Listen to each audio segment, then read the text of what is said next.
Hi everyone, it's Sherry from the blog OurLifeHomeschooling.com, where I share homeschooling encouragement for everyday moms. Today I'm going to be giving you 7 steps to a peaceful homeschool morning time. If you're new here, my name is Sherry. I am a homeschooling mom to 10 kids. I'm married to my high school sweetheart Nelson. We've been married for 23 years. I'm a former public school teacher turned homeschool mom. This is our 14th year of homeschooling. I love encouraging other moms on my YouTube channel and on the blog, OurLifeHomeschooling.com. If you're new here, would you do me a favor and like and subscribe?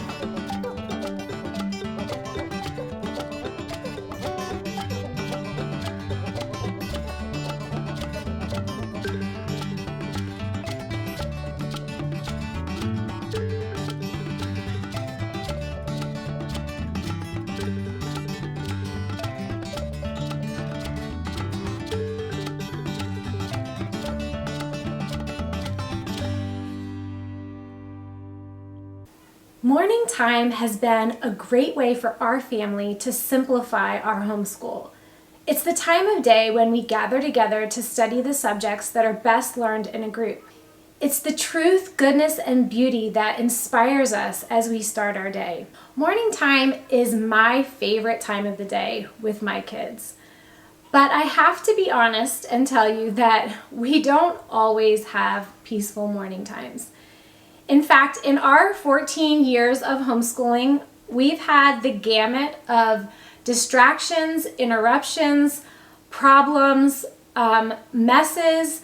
I know that you can relate. I know that I'm not the only one in this, but we've learned a lot. I've learned a lot about how to make them run more smoothly, and that's what I want to share with you in this video. The first step is to start the night before.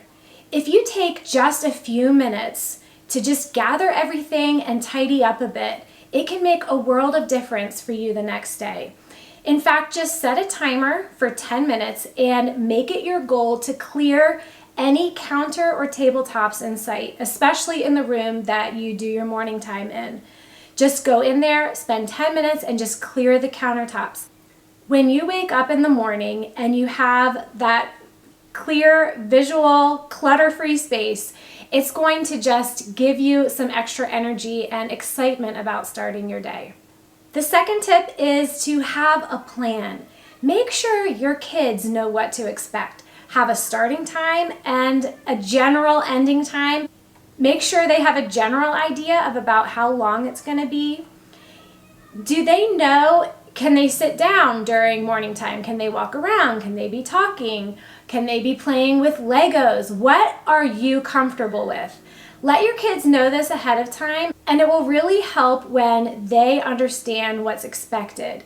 Kids thrive on boundaries, so when they know ahead of time how it's going to be, then they're more able to know the parameters and to stay in them. Have a plan also for how your morning time goes. We have subjects that we do daily and then subjects that we loop through. So they kind of know the things that we do first. We do Bible reading and then memory work. We watch World Watch on the computer, and then after that we usually pick 1 or 2 subjects that we'll be doing on a loop. So maybe then we'll do poetry and work on that, and we'll pick one of those extra subjects. They know we've been doing this for a long time, so they know to expect this. One thing that's also helped me is to have breakfast during morning time.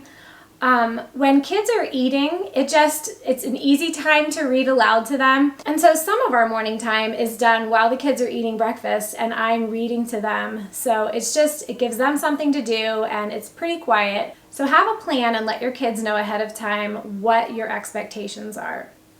Third, make it visual. I have a morning time notebook that is printed out and each of my kids has their own copy.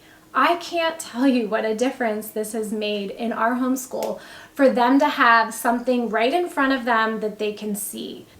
In this notebook, we have our memory work, the poems that we're studying. I have the artists that we're learning this year, the composers and the songs that we're listening to that they're doing. If you are someone who loves Ambleside Online, I have made a simple morning time notebook to use this year with my kids. It's a great companion for someone that loves AO. It follows pretty closely to some of these subjects that they're using this year specifically. I'll link that below for those of you that would like to take a look. For the fourth step, I want to give you some ideas for babies and toddlers. In my experience, the toddler and the baby has been the biggest challenge in morning time, quite honestly. And we almost always have had a baby or a toddler. So, there's just always been that. And so I found a lot of ways to make it easier. Sometimes we've just completely adjusted when we do morning time. If you have a baby or a little one that is just totally interrupting and you can't get anything done, you don't have to do morning time in the morning. You can choose to do those group subjects at a time when the baby's napping or when it's just more convenient for everyone. So don't feel limited to that time. Another thing that can be really helpful, if you have a baby that's a little bit older, so right now our 8-month-old, I put him in a booster seat with some Cheerios, and that will just keep him occupied and entertained for at least a little bit. If you have a very little baby, you can nurse the baby while you're doing morning time, or I'll try to make sure I have nursed the baby beforehand so that that's not something that's going to distract us.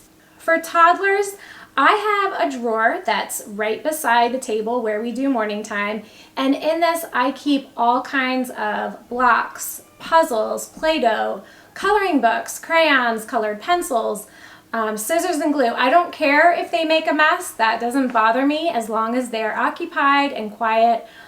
So having those things handy really helps. And don't think that this is a time that you couldn't use a screen to occupy a toddler. If that is one thing that will just help you be able to do morning time with the rest of your kids, to give your toddler something to do in front of a screen for a few minutes to watch something or to play something, I think that's a good use of your time. The fifth step is to expect distractions and prepare for them. When I think back to all the things that we have had happen during our morning times, there have been so many distractions, just from the babies, the toddlers, someone mowing their lawn, the dryer timer going off, or me not being able to find that one book that I really need for morning time, kids quarreling, fighting, someone having a bad attitude, not to mention the most obvious distraction of all, which is the cell phone. All these things are problems that I have encountered over the years in morning time. I'm sure you have too. So I think we need to expect these distractions and prepare for them. If you have kids that are arguing and quarreling and just some bad attitudes, I personally would take the time to just address it.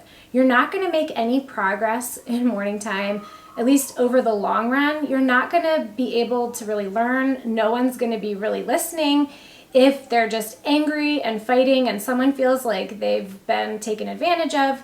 It's worth it to just stop and take care of that first before moving on. And maybe that means that morning time is kind of totally sideswiped for that day and you have to just try again the next day. But over the long haul, it's worth it to address some of those issues. It's also been helpful for me to silence my phone or have it back in a bedroom. Now, sometimes I do use my phone, especially when we do Composer. If we're listening to a song, I need to have that there, and so my phone is really helpful. But in that case, I'll just have it upside down and have it silenced so that for most of the morning when I'm not using it, it's not distracting me with these urgent texts that I feel like I need to answer. Teach your kids how to respond when a neighbor knocks on the door, or when the baby or the toddler falls off his chair, or milk is spilled, or whatever it is. Teach your kids how to respond, that we're just going to keep moving through, we're going to quickly clean this up or take care of that, but then we're just going to move on, and remind them to just stay in place, we're going to finish. Help them to know how to respond to distractions. Most importantly, I would encourage you to persevere. I'm going to be real honest and say that I have had many morning times where I've had so many distractions or problems happen that I've just been so discouraged I didn't even want to continue. And for those days, I probably just ended it. But what I didn't do was I didn't end morning time completely. I didn't completely give up on it. It was worth getting up again the next day and trying again. Sometimes you can have a very bleak morning time that just turns out horribly, but the next day you can start again and everything can be really smooth and everyone can learn something, everyone's listening. So persevere in your morning time. What you're going to get out of it over the long haul is worth the time and the work that you're putting in now. And it will get more peaceful. It will get easier as your kids adjust and know the rhythm of this being a part of your morning. Number 6, adjust your attitude. Your attitude has incredible potential to influence your kids. Be positive. Be a learner yourself. Be excited about what you're going to see and what you're going to listen to and what you're going to observe this morning. As moms, I think we can easily forget how blessed we are to be able to spend so much time with our kids, to be able to homeschool them, to learn alongside them, to let them learn at an individual pace. We're blessed that they can learn by interest and that we can pass down our faith to them. Remind yourself of all the benefits you have because you're homeschooling your kids. And if it helps, write out a list. Write a thankful list of all the things that you're thankful for. And that, just writing that out will help you change your attitude and be more positive. Your kids are going to pick up on what you're putting out. And so if you don't feel it one morning, just smile. Force yourself to smile. And you'll find your attitude changing and they're going to pick up on that, and that's going to start your day off really well. The last step I want to tell you by way of a story. I'm reading the book The Hiding Place to one of our girls, and I've really enjoyed it. If you've never read it, it takes place during World War II. It's the story of Corey and Betsy ten Boom, who were arrested and put in a concentration camp for hiding Jews in their house. After their arrest, they were taken to Ravensbrück, which is one of the worst concentration camps at that time. The conditions were deplorable. There were lice, fleas, there were crowded, the place was just overcrowded, there was poor ventilation, they were worked really hard, the labor was awful, and they were not well fed. And all of these conditions caused there to be constant fights and quarrels that were erupting. And on one particular night, Betsy and Corey were together in bed, and Betsy leaned over and clasped Corey's hand and prayed, "Lord Jesus, send your peace into this room. There's been too little praying here." Have you tried prayer? If you are lacking peace in your homeschool, bring it to the Lord. The last step is the secret ingredient of prayer. There's more accomplished through prayer than this world dreams of. That's part of a Alfred Lord Tennyson poem that we memorized. The Lord can bring peace to your homeschool if you ask Him for it. So try prayer. Bring your problems to the Lord and ask Him for His help. I want to finish with a verse from 2 Thessalonians 3:16. Now may the Lord of peace Himself give you peace at all times in every way.